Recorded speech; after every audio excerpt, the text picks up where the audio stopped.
reading from 2 Samuel 5:1-3.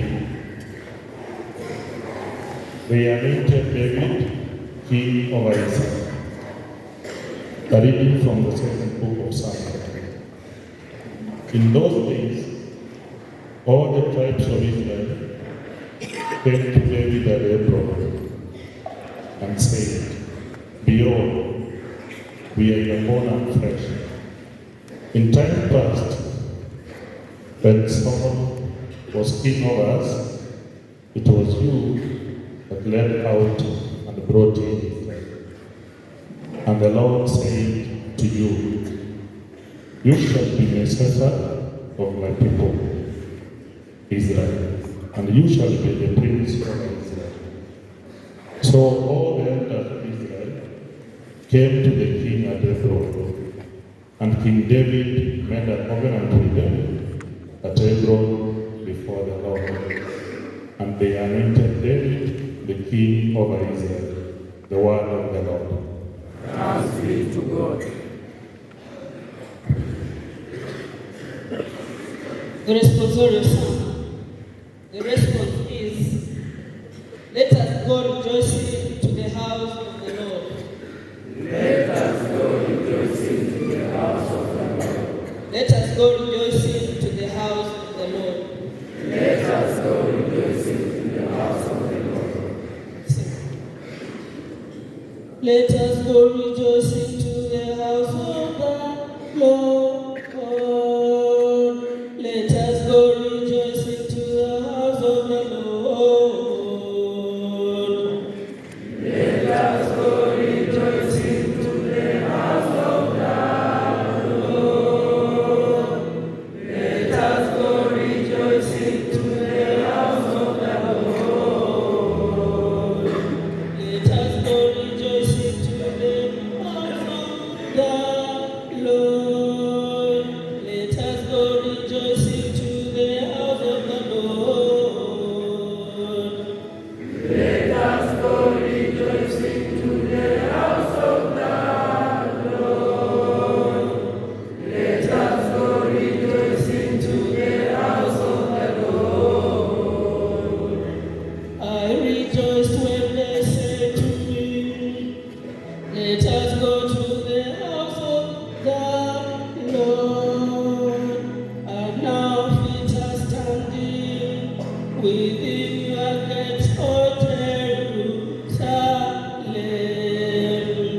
Let us go rejoicing to the house of the Lord.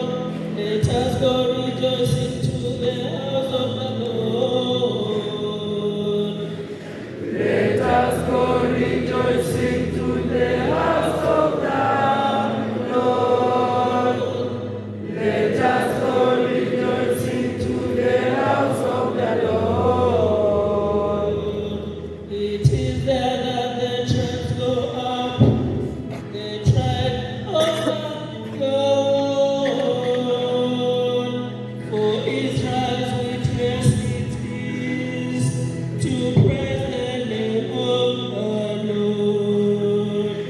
They were set the throne for judgment,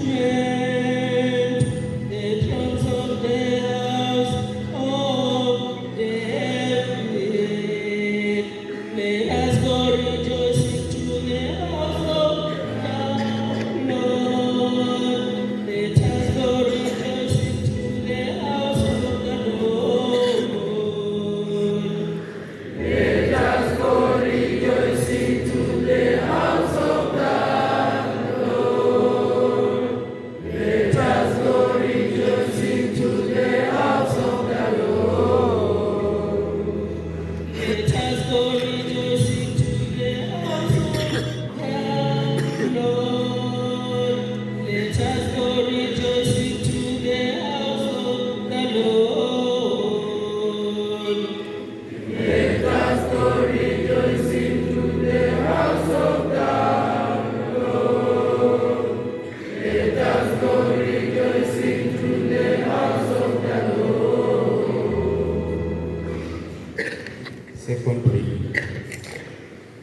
reading from the letter of St. Paul to the Colossians. Brethren, we give thanks to the Father who has qualified us to share the inheritance of the saints in light. He has delivered us from the dominion of darkness and transferred us to the kingdom of his beloved Son, in whom we have redemption, the forgiveness of sins. He is the image of the invisible God, the firstborn of all creation. For in him all things were created, in heaven and earth, visible and invisible, whether thrones or dominions or principalities or authorities. All things were created through him and for him. He is before all things, and in him all things hold together. He is the head of the body, the church. He is the beginning, the firstborn from the dead, that in everything he might be preeminent. For in him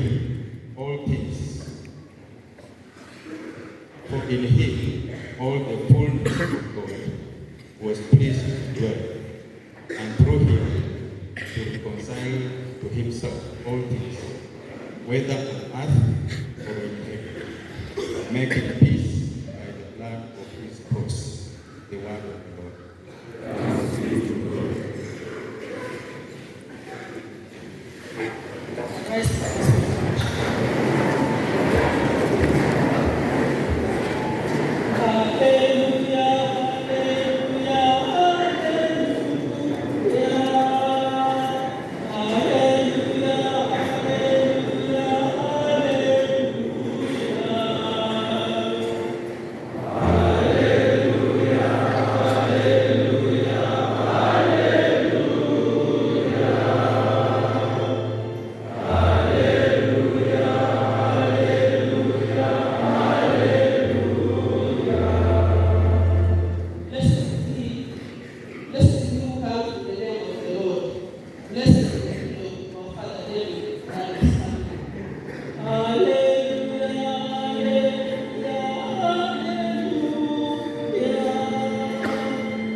The Lord be with you. And with your spirit. A reading from the Holy Gospel according to Luke. Glory to you, O Lord. At that time, the ruler spoke to Jesus, saying, "Save the others, let him save himself, if he is the Christ of God, his chosen one." The soldiers also mocked him, coming up and offering him vinegar and saying, "If you are the king of the Jews, save yourself." There was also an inscription over him, "This is the king of the Jews." One of the criminals who were hung railed at him, saying, "Are you not the Christ? Save yourself and us too." But the other rebuked him, saying, "Do not fear God, since you are under the same sentence of condemnation. And we indeed justly, for we are receiving the due reward of our deeds. But this man has done nothing wrong." And he said, "Jesus, remember me when you come in your kingly power. And he said to him, truly I say to you, today you will be with me in paradise. The Gospel of the Lord. Praise be to you, Jesus Christ.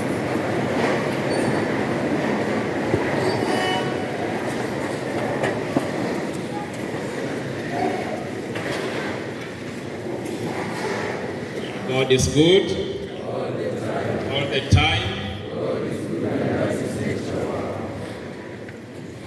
Today is a great day for us. It's a very important day in the calendar of the church.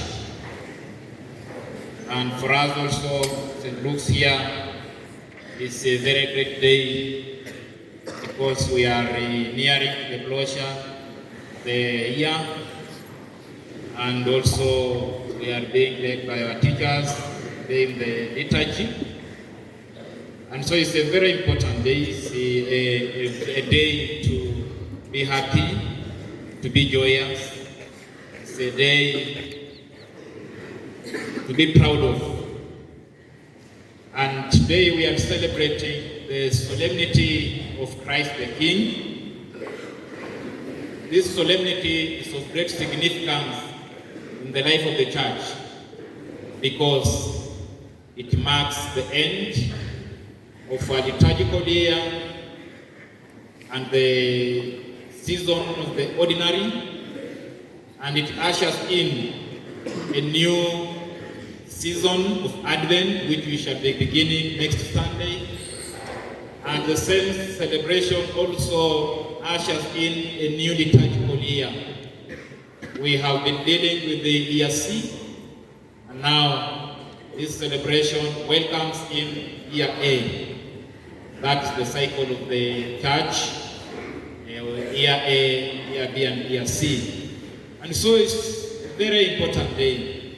And the year ends when we are exalting our King, we are celebrating our King, the universal King, who is Christ himself. And Christ being the King, we are called for us also to imitate his leadership, his kingly power, and his stature. And in a normal circumstance, we cannot talk of king without talking of leadership. Actually, the issue here is not all about ruling, but the issue is leading. So we are celebrating the leadership of Christ. We are celebrating how Christ led us when he was here with us, and we exalt him much that he's continuing to lead us in heaven, presenting us to God each and every moment.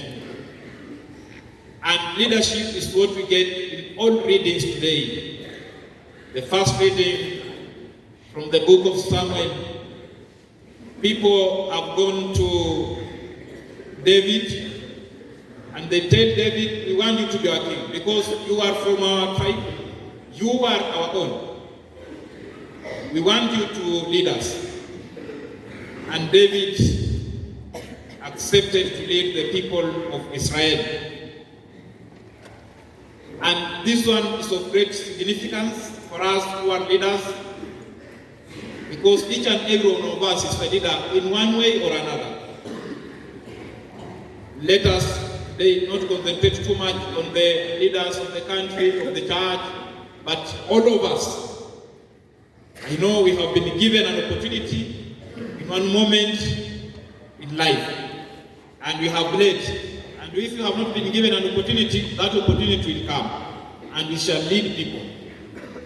And so David is a very good example to us, that people have gone to tell David to be a king. David had no interest. David had not actually imposed himself on them. David had not used any money to campaign to be given that leadership. David did not use any force, but because of his humility, And because of his servanthood, people saw that he's worthy to lead the tribe of Israel. And so that is a very good example for us who we are leaders, especially teachers who are leaders, because you are leading this great nation, starting from the principal. And so David is an example that people can see something important in us. They say, you are our leader. People can see something very great in our lives, even before we brag around, even before we campaign, even before we impose ourselves on them. And people can still see something and say, you can be our leader, you are our leader, you are a good leader, you are our good servant. So let us imitate David because of his stature, because of his qualities, which made Israel to choose on him. And so this is what you are called for. Even students, you are leaders. By the very fact that you have been called to be a student, God has called you to lead in that manner and in that aspect of being a student. I know we have student leadership here. Still, we are called to imitate David, because David possessed a lot of qualities. You know them.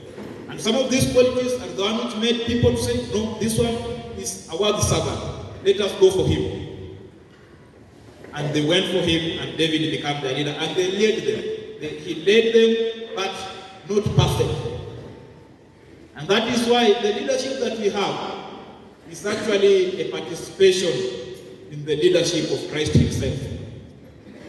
Wherever you are, whatever you engage in, whoever you lead, know that it is only a participation in the perfect leadership of Christ himself. And Christ is the perfect leader. All of us, we participate.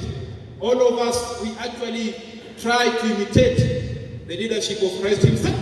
And that is why David, even the leadership of David was not perfect. Because at some point, he failed. The man failed. Why? Because the leadership which we possess is never perfect. We only have one perfect leader whom we are celebrating today, Christ himself. That is why he's talked of Christ the King of the Jew in the gospel. That is why in the gospel we hear this perfect leader, Christ himself, who is now an archetype, who is now a very good example for us to imitate and to follow. That is why in the gospel people have mocked him. The Jews and the scribes, Pharisees whom he had encountered in life and they were not in good terms, now they have gotten an opportunity. Our leader is on the cross, helpless but full of strength. And people mocked him, talked a lot of things, said a lot of words, but the man remained silent. And so, which type of a leader are we celebrating today? Which type of a king are we celebrating today? When you talk of Christ the King, a solemnity, we are celebrating a worthy servant leader. We are celebrating a servant, a man who came to serve, not to be served. Leaders are supposed to serve, not to be served. That in your capacity, in that kind of office, in that kind of capacity which God has placed you, you are called to serve. And if that one crosses your mind, then you'll be sure that like David, people will go to you. You'll be sure like Jesus Christ, our good example, our role model of leadership, people will always follow you because of being a servant. We should not be rulers. God is good. No, some leaders, no, they are not even called leaders, they are called rulers. Rulers are these people who are not servants. A ruler is never a servant. This is somebody who is there to be served, to be listened to be consulted. I think everything revolves around him. That one is a ruler. But a servant, a leader, a servant will always open an avenue for other people to even correct him, to even direct him, to even give some of the direction to be followed, and a servant, a leader will always follow. And that is Christ himself. When he came here on the earth, he served people well, people of all kinds, of all nature, and the man was a servant indeed. This is what we are celebrating today. We are celebrating the servant leadership of Christ himself. And this is what we are also called to imitate, to emulate, to follow, to put into practice as we go on with life. I know students will grow up, will become leaders. You will be a father to your family, you will be a leader. You will be a priest, those who want to be priests, you will be a leader. You will be teachers, you will be leading, you will be doctors, you will be leading. In those jobs that you guys, God will bless you with, you will always be a leader, always be a servant. Serve, aspire to serve, not to be served. We are also celebrating a humble king, and this one you have seen in the gospel today. The man humbled himself. In fact, when you read the letter of St. Paul to the Philippians, chapter 6, chapter 2, verse 6 to 12, he said he humbled himself, obediently accepting death, even death on the cross. The man was so humble. And that is why even on the cross today, people are talking about him. But he remained humble, not even uttering anyone, because leadership is not all about talking. Leadership was also listening. But a ruler will always want to talk, to dictate, to say, to direct. A leader listens. A servant listens. He humbles enough to accommodate everybody. God is good. So that's why Christ humbled enough to accommodate us. He came to humble himself so that he can accommodate me, he can accommodate you, because of our sinful nature. All of us were unworthy, but he came in that worthy manner to accommodate us, the unworthy servants of God. We are celebrating Christ who was ready to suffer for the sake of others. A leader must be ready to suffer for the sake of others. The man came, suffered. He had nothing wrong, and nothing was done wrong. Even this one has been actually said by the thief himself, that Christ himself had done wrong, had done nothing wrong to other people. He was a very just man, but people put him on the cross because he tried to love other people. Sacrifice is what we are called to emulate as leaders. Like Christ himself, the King, our King, we are called to sacrifice our time for the people whom we are leading, to sacrifice our space for the people whom we are leading, to sacrifice our energy for the people whom we are leading. That is why teachers pray as it is your day. I know you sacrifice enough, sacrificing your time, sacrificing your space, sacrificing your energy, even people sacrificing. Some of you meet your families in the evening. Some of you don't even meet them for some time because of being a leader. That is what we are called to sacrifice for the sake of those who need our help, of those who need our love. We also celebrate Christ himself, a King, who in one way remains silent. That's why I have said that it is good to sometimes remain silent as a leader, to listen to the voice of God, to listen to the voice of people who are leading, because in them there is always something good to improve in your leadership. That is what Christ did. And lastly, we celebrate a man who forgave all. We celebrate our King, Jesus Christ, who was ready to forgive everybody. This is what we have seen in the gospel today. He has forgiven the thief who was ready to repent, and he assured the thief that today he will always be with him wherever he goes. Christ is our good example. Leaders are called to forgive. God is good. To forgive. Because when you forgive other people, you forgive yourself. But when you fail to forgive other people, you also fail to forgive yourself. Even if you have been done wrong, forgive, because in one way or another, you are forgiving yourself. And that's what Christ did on the cross. He forgave everybody. When you look at the crosses, you find him open his hand wide enough to forgive and accommodate all who are sinners. Those who are worthy and those who are not worthy, Christ accommodated. The leader is supposed to accommodate people by forgiving them. Welcome them back. Give them an opportunity. Give them another chance. So that they can improve, they can come again, they can change, they can transform to be good people. This is what our leader, this is what our king, whom we are celebrating today, did. And so, today as we celebrate him, today as we celebrate our king, our good example, a universal king, in our families, in our areas of work, in the church, in the school here, we are called to imitate him. At home, as a father to the children, you are a king. You are a leader. Do what Christ has done.